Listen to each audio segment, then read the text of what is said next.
অহা পৰহিলে আমি আমাৰ দেওশাল মন্দিৰত ৰাতিপুৱা 9:30 বজাত মাননীয় মুখ্যমন্ত্ৰী ডাঙৰীয়াই সেৱা আগবঢ়াব আৰু তাৰ পৰা জাগিৰোডৰ আমাৰ যি ট্ৰেফিক পোষ্ট আছে তাৰ পৰা আমাৰ মৰিগাঁওলৈকে জন আশীৰ্বাদ যাত্ৰা আৰম্ভ হ'ব।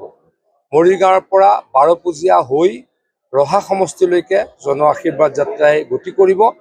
তাৰ পৰা নগাঁও সমষ্টিত জন আশীৰ্বাদ যাত্ৰা গৈ সোমাব আৰু শেষত পুৰণি গুদামত এই জন আশীৰ্বাদ যাত্ৰা অহা পৰহিলৈ শেষ হ'ব।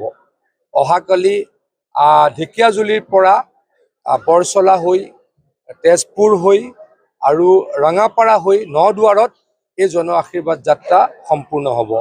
মুঠৰ ওপৰত প্ৰথম পৰ্যায়ত আমি 10টা জেগাত জন আশীৰ্বাদ যাত্ৰাত অংশগ্ৰহণ কৰিম বা মুখ্যমন্ত্ৰী ডাঙৰীয়াই অংশগ্ৰহণ কৰিব আৰু 15 তাৰিখৰ পাছত আৰু 3টা বা 4টা জন আশীৰ্বাদ যাত্ৰা আৰম্ভ হ'ব। মুঠৰ ওপৰত ৰাইজৰ কাৰণে মুখ্যমন্ত্ৰী ডাঙৰীয়াই যোৱা 5 বছৰত কি কৰিলে আৰু কি কৰিব এই কথা বতৰাবিলাক ৰাইজক জনাবলৈকে এই জন আশীৰ্বাদ যাত্ৰা আৰম্ভ হ'ব।